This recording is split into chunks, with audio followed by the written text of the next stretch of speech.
This is a free download from the BBC. For more information, go to bbc.co.uk/podcasts. Haven't, mate. I've just started recording. Is that recording? And if it's not, I'm going to hit you. And if it is, I'm going to hit you. Yeah, it's recording. Told you. Who is that? Me. Danny. Yeah. He doesn't look anything like you. He's good looking, this guy. And I don't mean that in any kind of way. So don't... You've got the same haircut. I don't know if I want to turn your mic on. I should. I wrote all this for you. Yeah, it's your job, mate. Well, actually, I wrote the last bit for you. I don't know if I want to turn his mic on or not, because the attitude... It's on. Don't blow it. Yeah. Don't answer back! I'm just happy that you've put my mic on. Know your place, my friend. Where is Kelly? Oh, she's in another dimension. She's mudding it up in Glasgow. Yes. Okay, what have we got here? Let's have a little look. Are you happy with this final draft of yours? Yeah, it's had 3 writers. Right, okay. Have Like you a pop checked song. it? Don't pass the book. This is your responsibility. Have you checked Yeah. it? Good. I can crush you. I can crush you like a fly. Not a fly, because they're actually quite hard to catch. All right, there is on the floor of my bathroom. This is a true story. There's a dead fly. If I wanted to, I could crush it, or I could wrap my hand in about 7-8 rolls of toilet paper, pick it up like that, and then drop it in the toilet, and then flush it. Okay. You could flush me. I could do either of those things to you. You are that dead fly. You are lower than that dead fly on my bathroom floor. Why are you saving a dead fly? I just can't be bothered. I'm hoping that my wife does it or one of the boys eats it.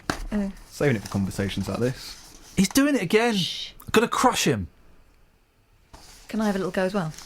The last person I crushed, his name was Ricky Gervais, and actually went on to be I've crushed other people since then better. Who? Sacha Baron Cohen, ever heard of him? Yeah. No, you haven't. No. I crushed him.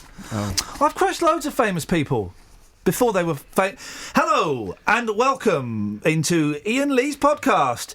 It's me. Join me as I take you on a wondrous journey. Buckle up. Who wrote this? Kelly. This is good stuff. This is good stuff. Actually, I wrote that. This is rubbish. It was Kelly. She's good. Buckle up and hold on tight. Here's the first nut job. Nice caller that rang me this week. Colin in Harpenden. Good morning, Colin. Good morning, Ian. What was that noise? Morning, Ian. Oh, No, before that there was a... No, good morning. No, nothing. Yeah, but before that, you went... yeah. Oh, it must have been the dogs, I don't know. The dog... It was coming from... It was your voice, unless your No, dog... I don't know. You went... You did. I don't know, Ian. You did. You went... I don't know, Ian. And you know what effect it had on me? What? They just give me the heebie-jeebies. Yeah, it really did. It really, really did. What have you got for us, Cole? Yeah, underwater. I played Yes. a prank on my 3 children. Oh, holding your beautiful. breath underwater for my more than 5 minutes. What? How did you do that, mate? Well, down Batford, River Lee, in Harpenden, yes, you got the ford and the waterfall where it goes over and drops. Yeah. So all 4 of us lined up, and it was put your head underneath the waterfall and hold your breath the longest. Yeah. So we all went under, and they just popped up, I don't know, after 30 seconds. Yeah, and 2 boys lightweights. popped their heads out, Yeah, idiots. I just carried on holding my breath, and by which time it was passers-by, and I'd gone more than 5 minutes, and they were trying to pull me out, and in the end I just stood up and said, "What's the matter?" And they couldn't believe it. I said, "It's a little pocket of air. If you go further in, there's a pocket of air." And they couldn't believe Hey, it. you terrified your kids for the sake of a laugh. I like your style. I know. I like Got it. your style. Is it true, right? Because you see this in films, that behind every waterfall, there's like a secret cave that's either got pirate treasure or dinosaurs in. Exactly, I found it. Did you find it? Yeah, it's the erosion of the rocks and everything. It's You the go back Asians in the people hide rocks. stuff. It's the Asians in the rocks. Yes, people hide things behind in the Hang on a minute. in the void. Well, you just talked about illegal migrants. There are Asians hiding behind waterfalls. Not Asians, no, treasure. You said.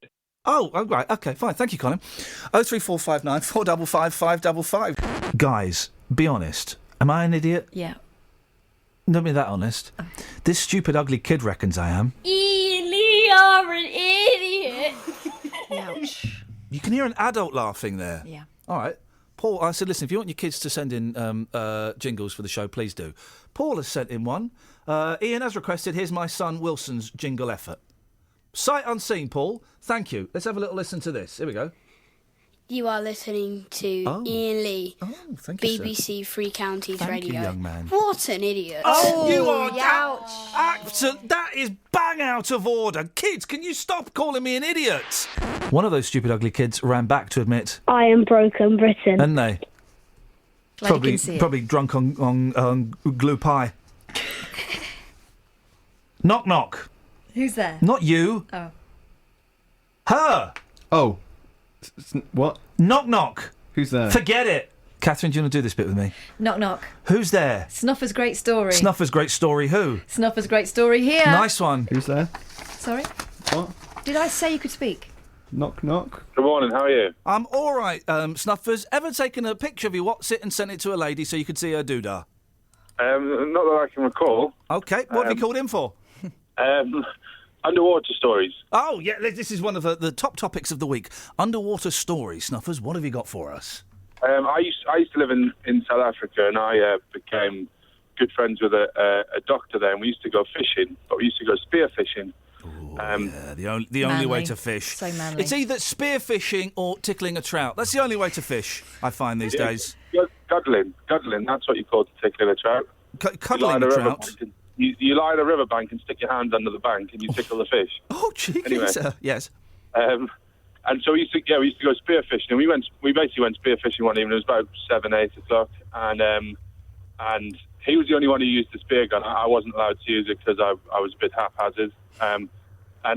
We were basically spear fishing for about, I don't know, half an hour, and we got caught in a bit of a bad current, kind of coming past a few rocks. Yeah. And he got swept backwards and inadvertently shot himself through the leg, through the thigh, with his spear gun. And it was about a 12-inch spear. Eesh. Went straight into his thigh. Probably missed coming out the other side by about, I don't know, 3 inches. And there's just this pool of kind of red. That'll be blood. That'll be blood, Snuffers. I don't want to break it to you. Yeah, that'll be actual blood. I mean, I'm not a doctor, but that's what I thought it was. Yeah. Good call. And so I kind of swam back with him to the shore, got him back out, and he could kind of hobble, but very slightly. Yeah. And so I said, right, we'll get you to a hospital. And he was like, nonsense, absolute nonsense. Oh, And these so Saffers are hard, aren't they? We went back to his surgery, and he basically kind of numbed the pain, took the spear out of his own leg. Oh. Hang on, the spear was still in his leg? The spear was still in his leg. Oh, gosh. The spear was still in his leg. This is Snuffers, can I just stop you? This is the greatest story ever told. Oh, no, hang on, that's the Bible. This is the second greatest story ever told. Continue, sir. And so he very reluctantly let me drive his car. Yeah. But I drove him back to his surgery. He took the spear out of his leg, sewed himself up, and then he was like, right, I'll drop you at home. And I was like, okay. So he dropped me at home, and basically about, I don't know, 5 or 6 weeks later, we were talking about it, and he lost all the nerve and feeling in the top of his thigh because of the spear that's gone through. So he now uses it as a bit of a party trick. At a restaurant, he'll pour something, like he'll deliberately get something kind of poured on his leg, like coffee, something like that, and he just can't feel it. So it would have to be something hot for it to be impressive, wouldn't it? Otherwise it's just liquid. Yeah, I can do that. absolutely. It's just an inconvenience. Snuffers, incredible. Almost as outrageous as the time I trod on a sea urchin. Almost. I mean, almost, yeah. We'll add it to the list. Have you ever pierced your own flesh and ever performed an operation on yourself? The list just keeps growing, doesn't it? 03, thank you, Snuffers. 03. Leslie in Luton called in. Now, we're not sure what he wanted or what he was going on about, but if we had to sit through it, then you guys have to sit through it as well. Okay, Leslie, I'm going to go through the topics for you, and let's see which ones you can go for, okay? Right. Have you ever died? Many times. Oh. Hang on a minute. Well, when? Tell us the last time you died. I died about 2 years ago, and I came back. You died I'm about... just Clip that. Passed out. I didn't know how I passed out, but I just passed out on the floor. No, hang on. Did you pass out or did you die? No, because you're probably thinking that you die every night about 11:30, and you come back to life at 7:00 in the morning. That's called sleeping, Leslie. No, well, I've got no chance of dying at 11:30. I'm at work. Okay. Have you ever actually died? I don't really think so. Oh. Ever been to a hot place? What sort of place? Hot. Yeah, the last time I was in Barbados, that was hot. Now, Barbados, I bet, is too hot, isn't it? Yeah, it is very hot. Yeah, it's too hot. What do you do to cool down in Barbados? Have a lolly? No, you can't. Cold is so... You can't have lollies in Barbados? No, because it's only make your body sweat more. Do they have mini milks? Mini what? Mini milks. You may know them as mini milks. No, I don't. Do they have funny feet in Barbados? Pardon? Do they have funny feet? Yeah, they got them all, mate. Barbados is... when you're in Barbados, you're still in England. That's No, why you're not. call it No. England. I bet they don't have a knobbly bobbly. They got them all. Fab? You go to the supermarket and they got them all there. Okay. Well, one thing, if I can pick you up on, when you say when you go to Barbados, you're still in England, that's not true. You're actually in Barbados. Have you got any underwater stories? I can't swim, so I'll leave that alone. High stories? No, I don't like heights. Ever seen a cat's bum? I don't look that far. Have you ever pierced your flesh? Many times. When? Is this the same as when Yeah, you when died? you died and it never happened. What have you stuck in you, Leslie? I do pierce my flesh when I've got bumps or something. When you've got bumps, you pierce your flesh? Yeah, Okay. bust a bump. And have you ever operated on yourself? Many times I stitch myself up. Oh, here we go. He's like Rambo. Tell us the last time you stitched yourself up, you fantasist. When I've had a big cut, I just take the needle and bear the pain and stitch it up. Do you really sew your own cuts up? Why don't you... They've got these things now called plasters. No, plasters wouldn't help. Plasters just make it worse. Plasters don't make it worse. Shall Plasters... I tell you a story I read in the papers? Yeah, go on, why not? Dealey? Yes, boss? Leslie's going to tell us a story read in the papers. Okay. Okay. It is about a footballer, but I won't call no names, right? Yeah? Yeah, go on. I'm worried. The fact is about Famous football. footballer, Yeah. right? Oh, God. Am I allowed to say sex? You can say sex, but nothing else. Just say, yeah, you can say sex, yeah. but yeah. Yeah. Famous footballer had sex in a famous supermarket car park, right? Right. It cost him £140, I understand. But I think if he had it in one of the German supermarket car park, it would have been cheaper. Okay. Thanks for calling, Leslie. Cheers. Anyone? A Bedfordshire carpenter claims he's become a one-man border patrol, like the A-Team, but there were 5 in the A-Team. They never killed anybody. He's not killed anybody either. No, thanks to the number of illegal immigrants jumping out of lorries at Toddington services. Chris Gadsden says he regularly rounds up stowaways. Well, on the show, Richard Howitt, the Labour MEP for the Eastern Region, joined me. Here he is, ignoring every question that I ask him. And so just how would you put your the minds at ease of the people you represent? By listening to Mr. Gadsden himself, who says that the people that are coming out of lorries are subdued, are calm. They're just people who need water and food. By listening to Bedfordshire Police, who say it's 6 people that have been found. By listening to people like who do we believe? Bedfordshire Police, like or Chris Gadsden, like who the said it was 30 refugee last week? Like the refugee agency in Bedford, who actually want a more rational debate to understand who the migrants are and to understand their personal histories, and who show some compassion. And there are a lot of people in churches, in voluntary organisations, who are part of our proud community in Bedfordshire, who don't have a harsh attitude towards immigration, and good for them. Is Chris Gadsden a liar? I just said Mr. Gadsden is himself saying the people are subdued and calm. No, he also said that he found 30 people last week. You're saying that's not true. Is he a liar? He also said on your news bulletin at 8 o'clock that people hadn't been violent or threatening, but that, of course, for him and his family, he was worried about it. I think that's telling the truth, and I feel compassion with him. Okay, but just specifically on the figure that he said, let's say 30 people last week. Is that a lie? Well, obviously, I'm not standing in a field in Bedfordshire. I'm not going to say that is or isn't. I don't know that. What I do know is that the job, if there are illegality at any level, including illegal immigration, is for the police. And when I read not on BBC Three Counties, but in the tabloids, that a farmer is rounding up illegal immigrants. It's not the job of any of us who's a citizen to round people up. I'm sure Mr Gadsden himself didn't use that language. It's the language of the tabloids.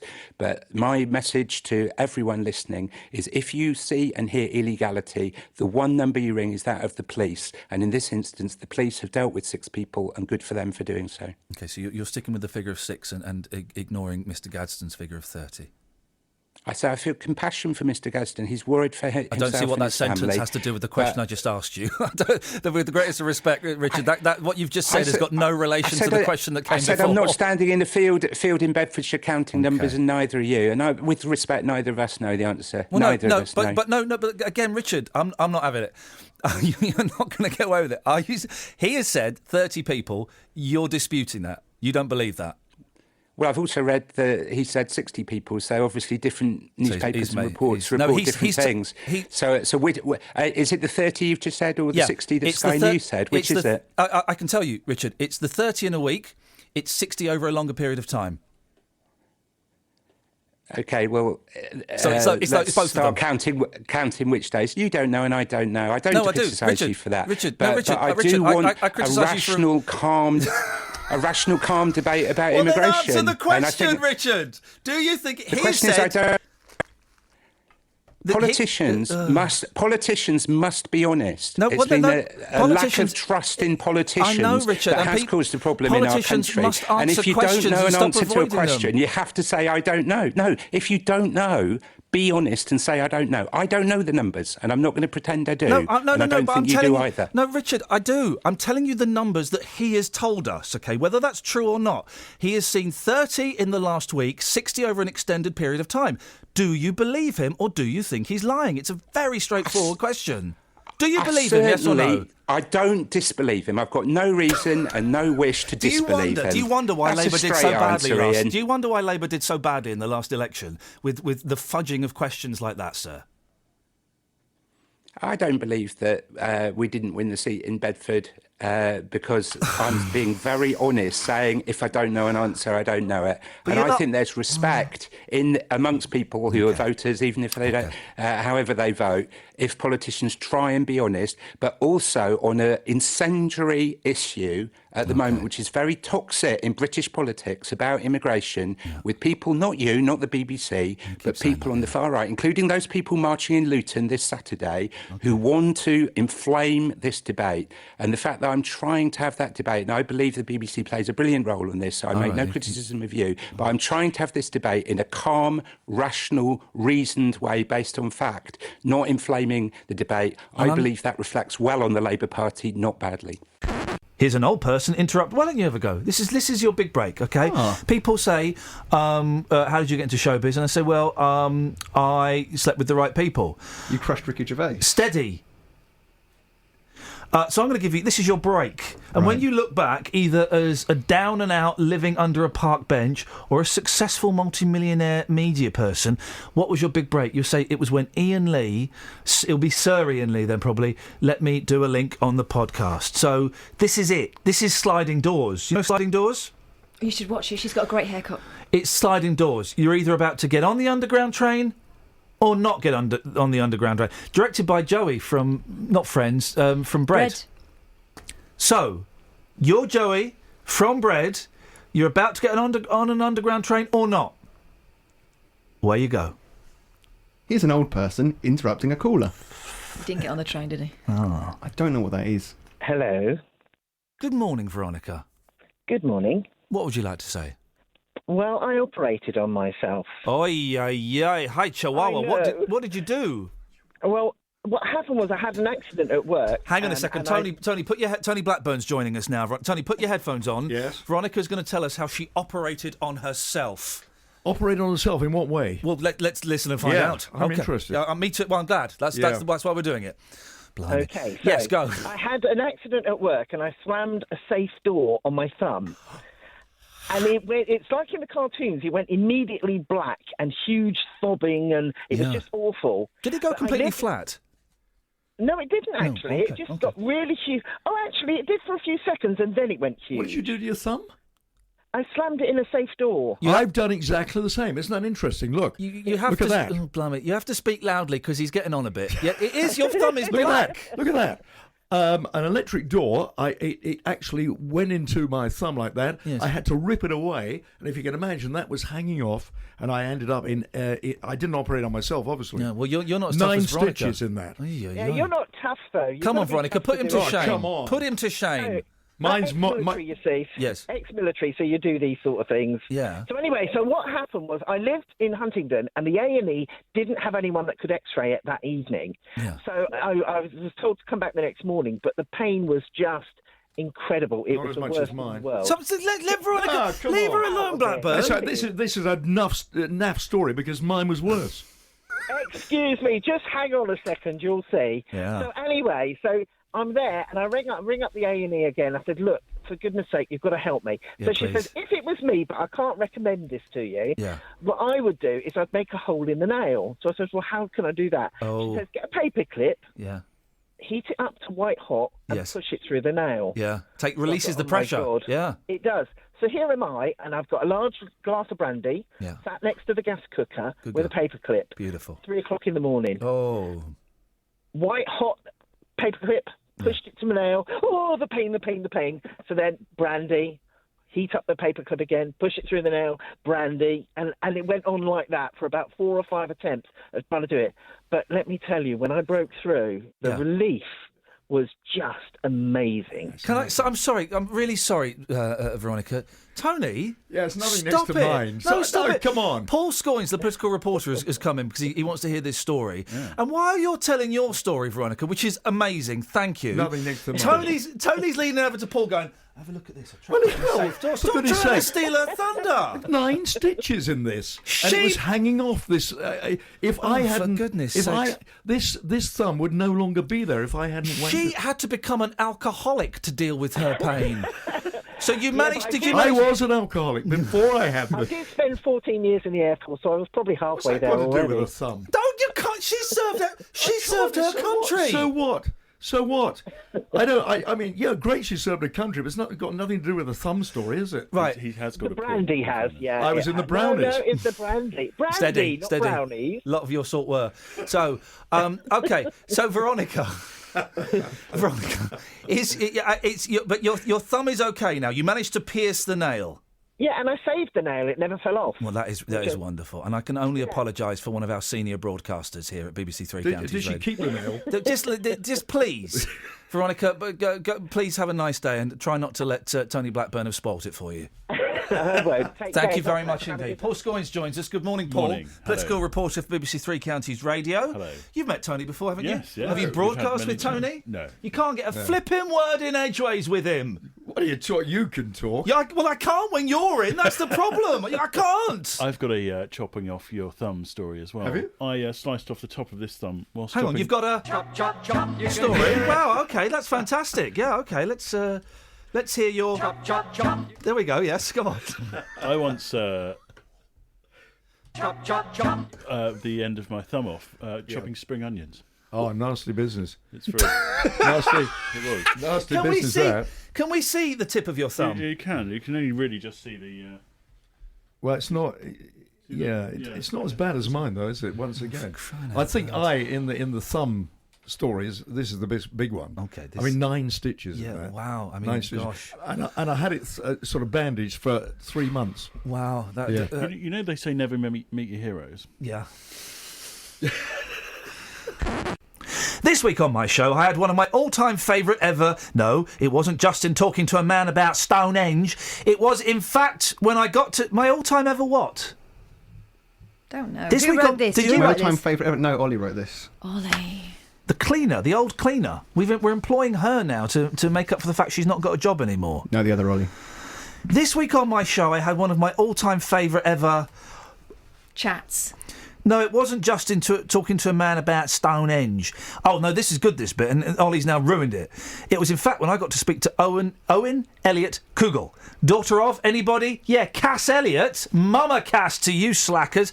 And she's the most delightful woman in the world. Have a listen to this. Owen, it's genuinely an honour to speak to you. We are very, very big fans of your mum here on this show, and we're constantly kind of digging out Cass Elliott tunes from her back catalogue. The thing that frustrates me about your mum is that her solo albums they sort of manage to sneak away without people being that aware of them in some instances.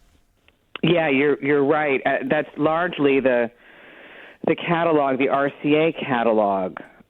Really, the post Mamas and Papas. Yeah, my mother had a couple of records that came out that were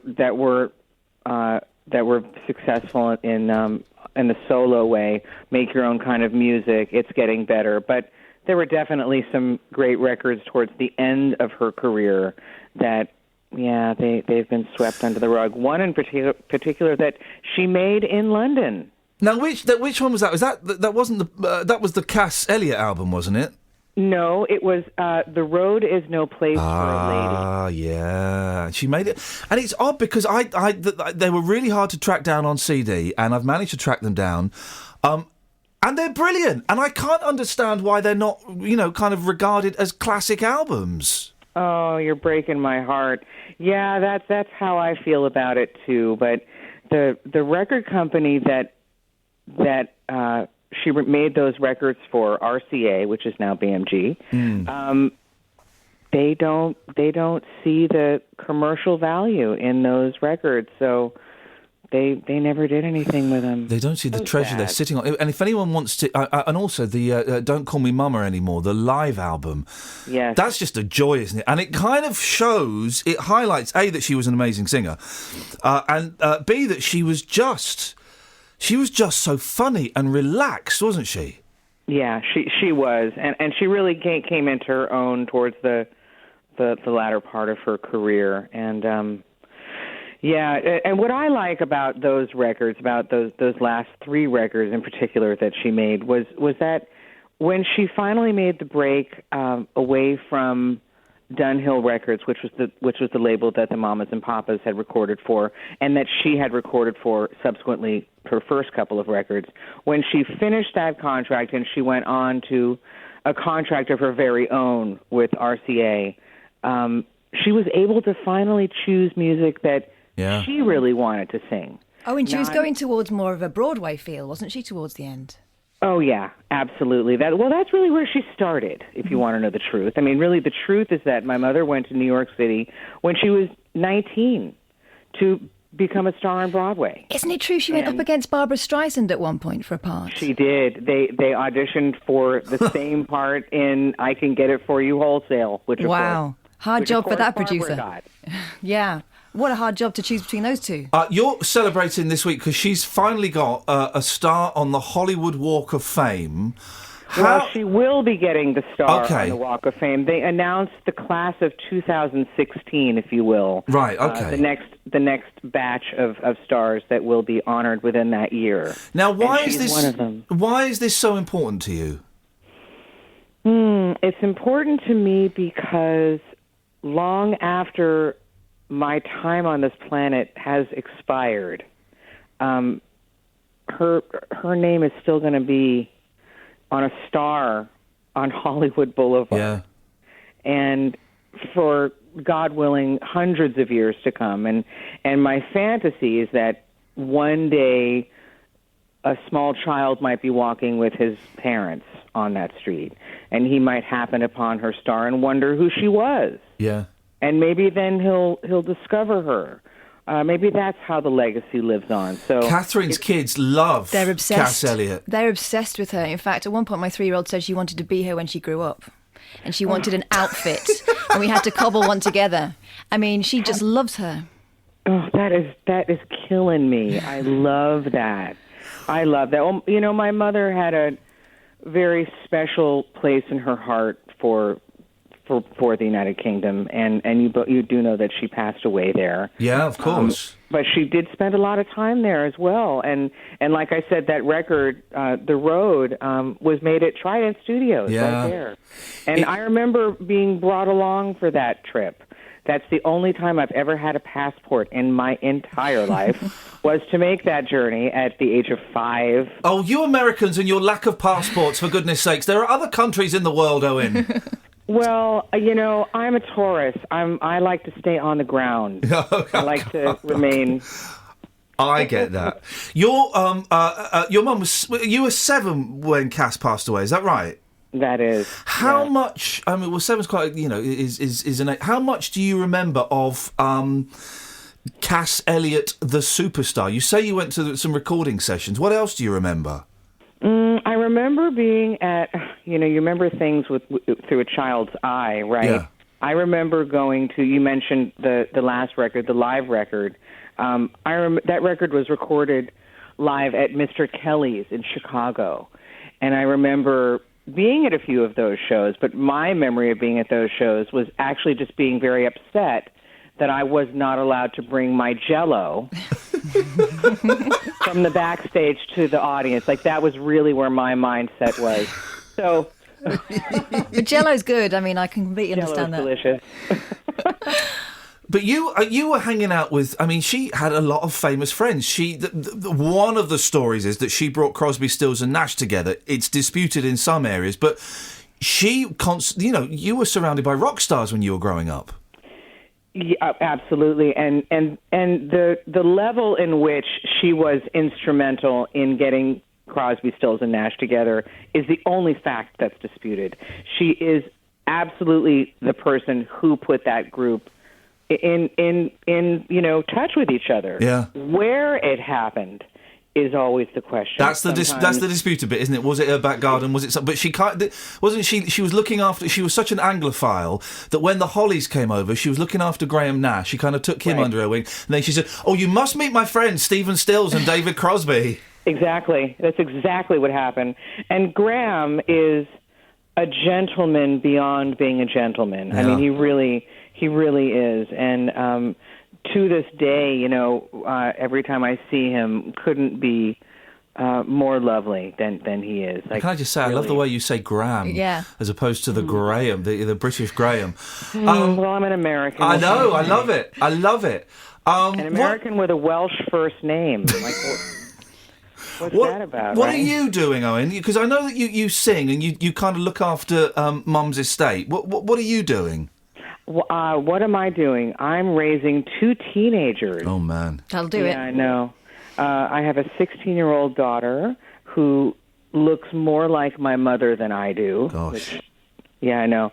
And a 13-year-old son, and a wonderful husband, and a little sausage dog. And they must be, maybe not the sausage dog so much, but they must be so proud of, they must be aware of their grand's legacy. They are beginning to become of it. I think, when something grows up, when you grow up with something as your normal every day, it's hard to put it into perspective, It's what you know to be your everyday life. And my daughter, I think, is starting to get it a little bit. Yeah. My son a little bit less, maybe. What does it say on the Star? Because if you've noticed, we are doing our best not to say Mama Cass, because she kind of... Am I right? After the Mamas and the Papas, she was desperately trying to ditch the Mama label that had been foisted on her. Yeah, she was, and that is something that I actually went back and forth about a great deal. And I know that she definitely was trying to ditch that moniker. Don't Call Me Mama Anymore, of course, is the song. But unfortunately, she passed before she was able to completely successfully move past that. And more people than not identify her as Mama Cass. And for that reason, I felt it was important. And the Mama will be in quotes. Okay, good. All right. But you know what? There's quotes. There's an affection in that, though, isn't there? There is an affection in calling her Mama Cass. I think so, and it's odd because I've fallen into a habit of when I call my girlfriends, and some of them, are other children of the mamas and papas, and usually when I greet them, we've fallen into "Hi, Mama, how you doing?" And it's a little bit more than weird. Flipping it, there's so much of this.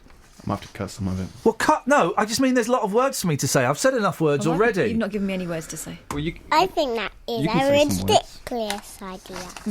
You do some now, I'm bored. Turns out this week was the 30th anniversary of BBC Three Counties Radio. Well, sort of, anyway. It used to be called Radio Bedfordshire back then. Here's Ian and Jonathan Vernon Smith enjoying some clips of the station from the day it launched. And I say enjoying, they laughed at them. I hope there's not swearing on that video you're showing me. The first one was filthy. That second one was very sweet. A video of your gran walking the dog. The first one was disgusting. How did you do that? Who was holding the camera? Was it a selfie stick? I don't know what that is. What is it?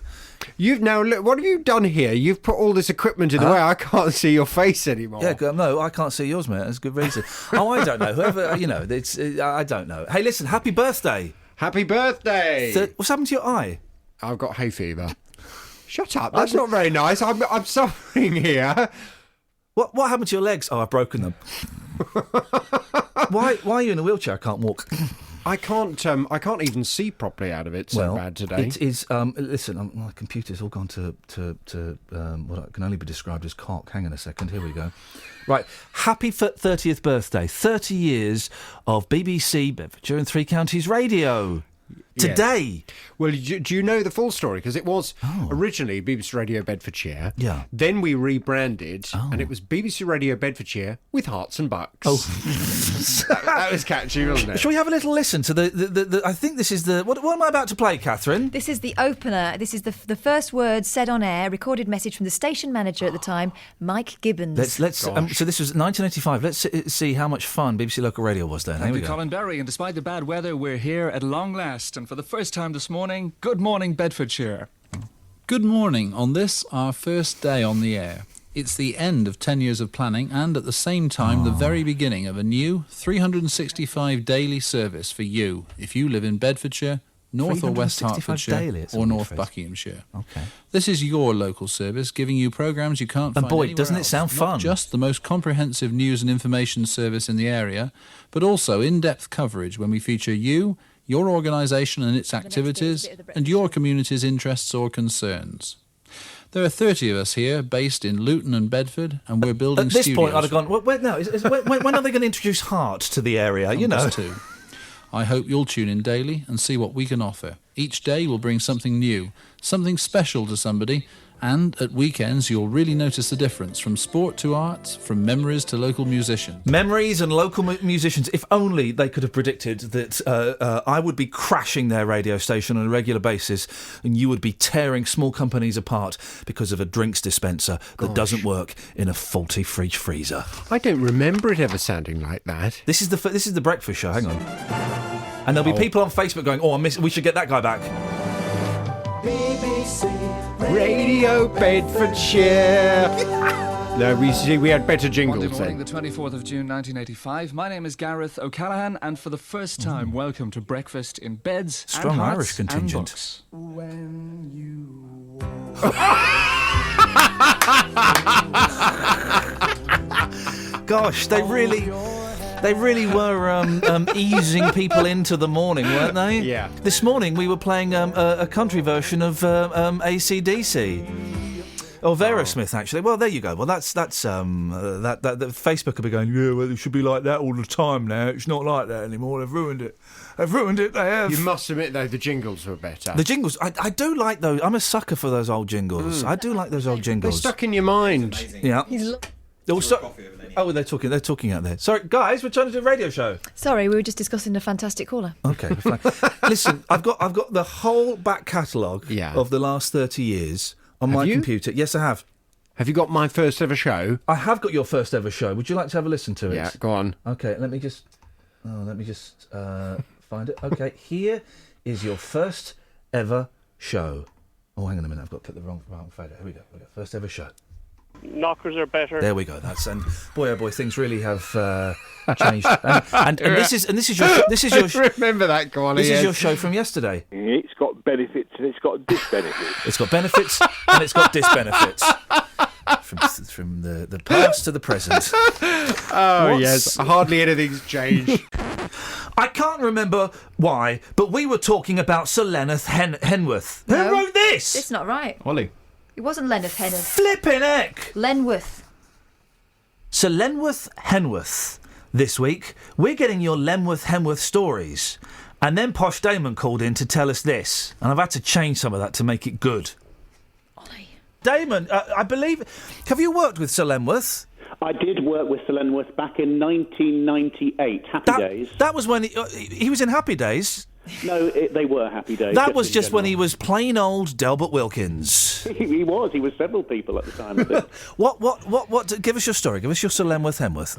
Well, do you remember the smash hit Sir Lenworth TV series Lenny Goes to Town? Do you remember? Was that the one where he was Lenny in it? Was that the one where he was a chef? No, you were very close. Sir Lenworth would travel around the country and go to towns and bring joy and laughter to various Theophilus towns. P. Wildebeest. Okay, right. Yeah. So yes, he went. Yeah. I worked on the pilot of that series, which was called Lenny Goes Wild. Okay. And the idea was that every town that Lenny turned up in, he would adopt various characters and play hilarious pranks on members of the public there. Oh, crazy. It literally was wild. Yes. So we went to Northampton for the pilot and had great japes there. But he had to spend a long time in makeup every day, making him transform from just plain old Lenny into slightly disguised Lenny. Yeah. So one morning he'd spent like 3 hours in makeup, and he was a bit of a grumple puss first thing in the morning, and 2 hours in makeup. And he sent me off to get him a lovely cup of coffee to keep him going. Yeah. And he was, of course, a trendsetter then, because we weren't really a coffee-drinking nation in those days. No, we weren't. And in fact, I had to go to the fish and chip shop to get the cup of coffee. Wow. So there were no coffee shops around. So being young and keen, I ran off to get the coffee because we were massively running behind time. Yeah. And everyone was getting very angsty about Lenny taking so long in makeup. Yeah. Anyway, to cut a long story short... Too late for that. Too late for that now. Yeah. It's always, I'm sorry, that's always my favourite line when someone says that. It's normally after that. It's normally some old woman phoning into a health phone-in on LBC, and you're thinking, you should have done that 10 minutes ago, love. Go on, sorry, Damon. So I'm running back from the chip shop with my boiling hot cup of coffee in a styrofoam cup, because that was takeaway then, and he walks out of makeup, and we clashed in the most spectacular way. And I threw my coffee all over him from head to toe. Oh, no. And he was so angry. I mean, he literally was. Lenny went wild in Northampton. There is still time. I don't know if you've got the Queen's address. It's 1 London. You can write to her, and she can. There is still time to cancel the sirhood. Well, to be fair to him, he was so cross, but so wet and so covered in coffee, and everyone was laughing so much, apart from me, who was utterly mortified, that he eventually did see the funny side of it, and I just never bought him another cup of coffee after that. And never. But, we remain very, very close friends to this day. When was the last time you spoke to Sir Lenworth? 1997. Thanks very much for calling, Damon. Kelly is bunking off this week to sleep in a field with strangers, so we got left with Danny. Who's Danny? This girl. Hi. Flippin' heck! She's got a blatant disregard for everything. Right, OK, so exciting times. What's the name of the young girl that's working with us today? What, you mean Man-Me? Yes. Man-Me is Danny. What's her name? Danny, morning, Danny! Hi. Sorry, I got stuck on the chair there. Yeah, you'll get stuck on that in a minute. Now, how many calls have we had explaining the mystery of giraffes' legs? None. Right, because if it had been Kelly, we would have had loads of calls, mate. Right, well... So you want to buck up your ideas. Right, You want to buck up your ideas, Sunshine. Yeah. You stop answering back, buck up your ideas. Well... Why are you answering... Why is he answering back? Why are you answering back? It could... He's doing it again! No, mate.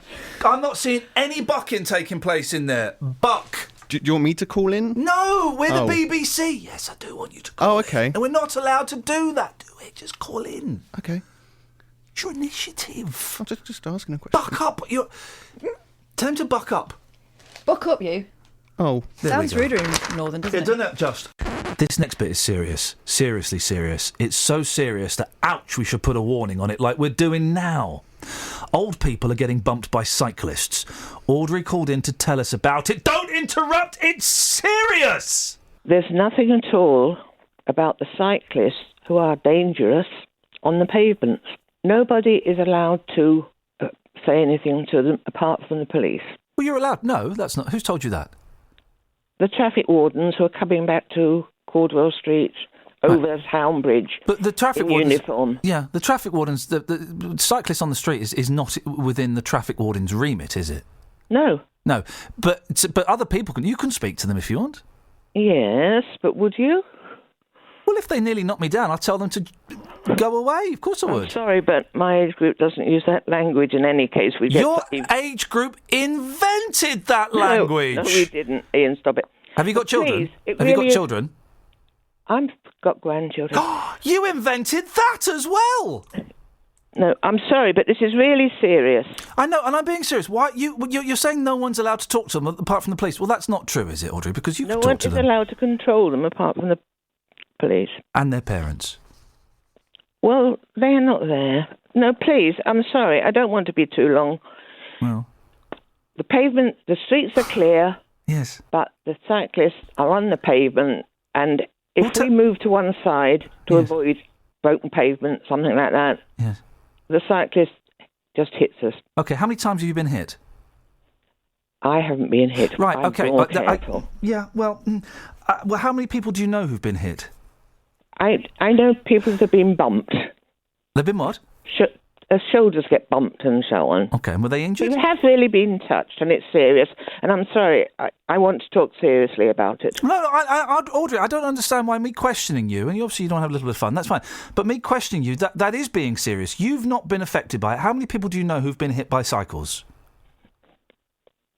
Fortunately, we have more sense than the cyclists. So none? And we've learnt to look over our shoulders and so on. Right, so how many people do you know who've been hit by... I don't know. Well, is it none, or is it one, or is it 10? If I don't know, how can I tell you that? Well, Audrey, why are you getting so angry? I'm just asking. You just said that you knew some people that had been hit by bikes. Whose shoulders have been hit, but I don't remember them. Okay. May I suggest that you're phoning up about a problem that you perceive might be dangerous. No, let me finish. That you perceive might be dangerous, but nothing's happened. It's annoying. You can tell them to get on the... When I was a kid, old people were always telling me to get off the pavement.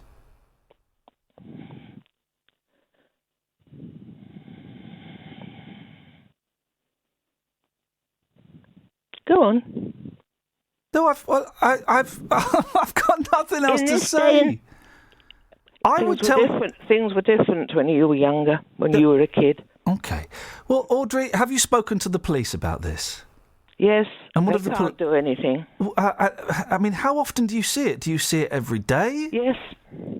There is a national campaign. The cyclists are claiming that they are in danger because of car doors and so on and so on. I wonder how many cyclists have been killed by cars. Well, I don't know. No. But and how many cars... Excuse me, may I say something? Have been killed by cyclists. Excuse me. Pardon? Excuse me, may I say something? Of course you may, Audrey, yes. It really is a menace. It's dangerous in Bedford. But you've not been hit personally or injured? No, because got it more sense than some people. And I don't have to use a walker wheelie thing, which makes it even more difficult. And I'm not deaf, and so on. Okay. Well, Audrey, you've put that message across very nicely. I'm hoping the cyclists will be listening. Well, we got her back on the day after her rant to tell the Secretary of Hertfordshire Wheelers and one of the directors and founding members of the Alliance of British Drivers about the time she had to get out of the way of a bike once. Did you write this? Punctuation. Punctuation. Three words. Punctuation. Couldn't have been Ollie. It had to be you, because this has only just happened like an hour ago. Punctuation. My first statement is that it is illegal to cycle on a pavement. Excellent, thank you. But none of these incidents that you were concerned about had happened to you or your friends, had they? Just to clarify. Hang on. Yes, they have. Oh, sorry, yesterday I thought you said they hadn't. What I said was that nobody had been knocked down. Now, in High Street in Bedford yesterday, there are works going on with scaffolding and so on. Cyclists coming with the traffic flow on the pavement. Yes. Rode through, two of them, rode through the middle part of this construction, and I had to, walking up the High Street in the opposite direction, I had to step out of their way onto the road. Okay. Well, that's outrageous that happened. I know. Well, that's why I'm so annoyed. Yes. You haven't given me a chance to explain. I gave you 10 minutes yesterday, love. No, you didn't. You kept interrupting. Okay, well, okay. Well, Please. I've got a bit more. What? I've got a bit more. Then away you go. Traffic wardens, unfortunately, do cross the town bridge because their headquarters are now in Caldwell Street. But they say to me they dare not say anything to the cyclists on the town bridge. Let me bring in my guest. Excuse me, you're interrupting. No, I am interrupting because we are bound by the constraints of time, and we have two other guests on the line, Audrey. Graham Knight. Well, thank you for inviting me on. You can come back. You can come back in. We've not finished. It's a conversation. Graham, Secretary of Hertfordshire Wheelers Club, Cycling Club, and I'm sure you wouldn't condone this kind of behaviour, would you, Graham? But it does give cyclists a bad name, doesn't it? Well, of course it does. And no, I don't condone it. Cyclists should not be on the pavement. And I think it'd be interesting to ask people who cycle on the pavement, perhaps you can find one for your programme, why it is they cycle on the pavement. They must know it's illegal. They must know that it causes a lot of distress, particularly to elderly people who are not so manoeuvrable. They should be in the road. Why aren't they in the road? I presume it's because they think it's dangerous to be in the road. And that's something that has to be tackled. Why do they think that? Brian, from the Alliance of British Drivers, cyclists do, however much we have good cyclists like Graham, and there are lots of them. My father-in-law is a good cyclist. He loves it. There are the ones that give everyone else a bad name, aren't there, Brian?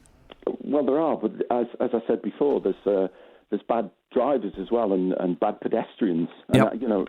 I would echo what Graham said earlier about training, that we should really treat road use of any kind as a life skill, and it should be taught in schools as part of the curriculum. Do they still teach, Graham, the cycling proficiency in school? Because I remember doing that when I was a kid. Excuse me, I taught that. Oh, of course you did.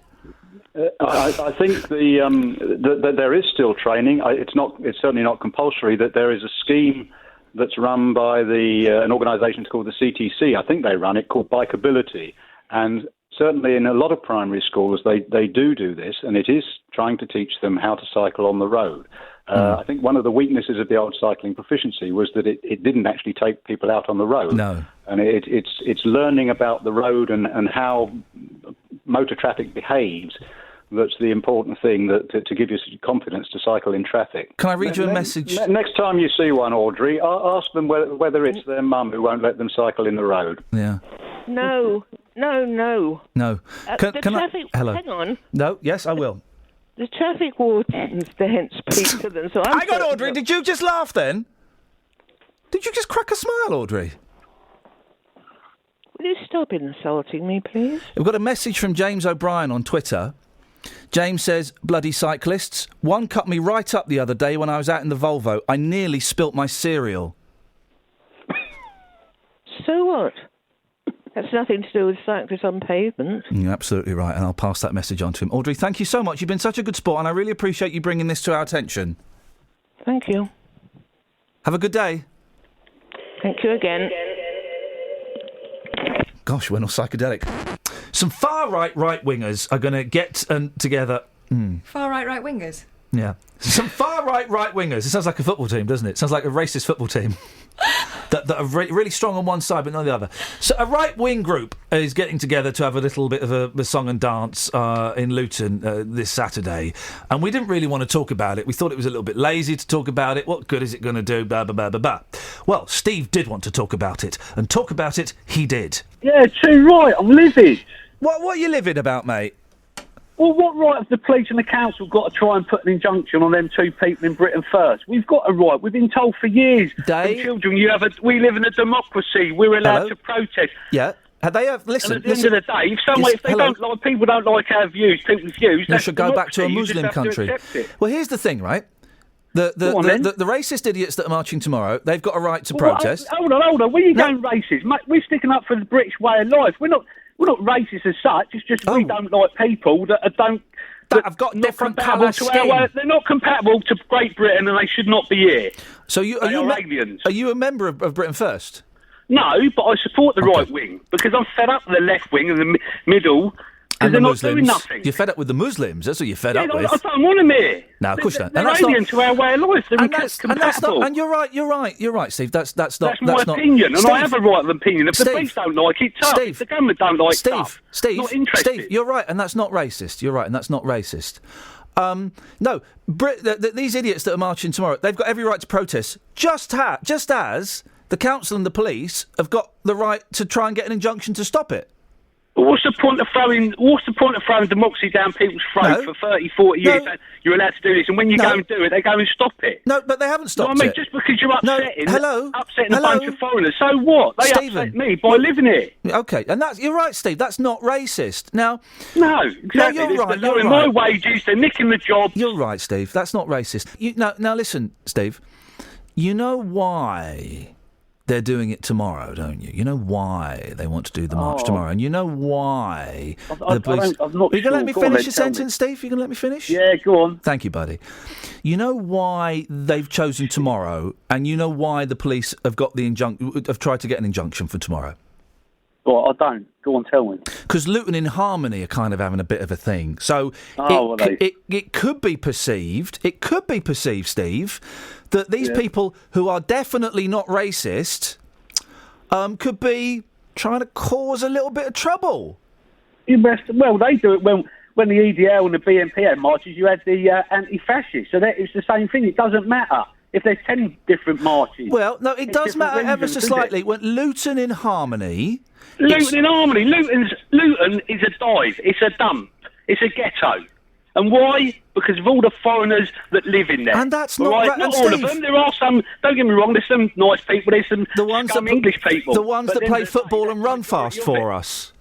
What's that? The ones that play football and run fast for us. We can keep those ones. No, I don't want Mo Farah in the athletics. He's a Somalian. How can he be British? He's not British. How dare he run for Britain? Okay, Mo Farah. Yeah, okay, right. Well, he is. He's a Somalian. How can you class him as British? He's not called Mo Farah, that's for sure.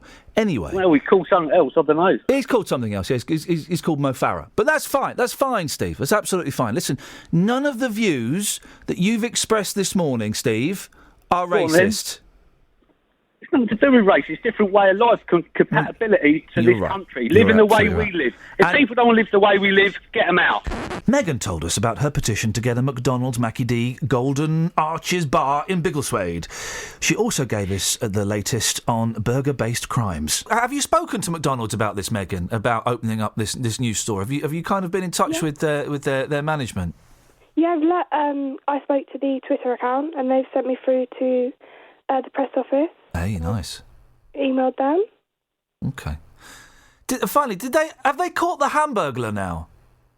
The what? Have they caught the Hamburglar now? I can't say they have. I don't think. Okay, so the Hamburglar's he's still at large, is he? Probably, yeah.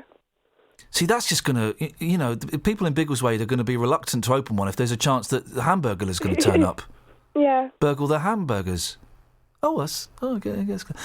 Oh, well, let's keep our fingers crossed that the authorities are looking for him. Megan, I appreciate your time and well done. Let's see how this turns out. That's Megan Sloan. 03459 455 555. He's still at large. They seek him here, they seek him here. They seek the flipping Hamburglar every bloomin' where. All right, you got to cut some bits down, make it work. Okay. No longer than an hour and 1 minute. Yep. Why the extra 1 minute? Well, just an hour and one is the longest I can go. Why the extra attitude? I'm not giving any attitude. Could you go outside while I talk to Catherine about you? Now. Okay. Now. Actually go.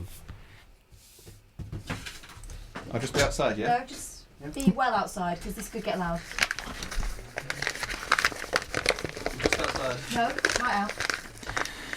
He is so dishy, isn't he? And I just find myself, every time, getting angry to cover up for the fact that he's just so drop-dead gorgeous. I feel so the same, but I'm trying to hold it back. Do you think I came across as too aggressive? Well, I was going to say, I'm worried that I bullied him a little bit too much because he's just so dreamy.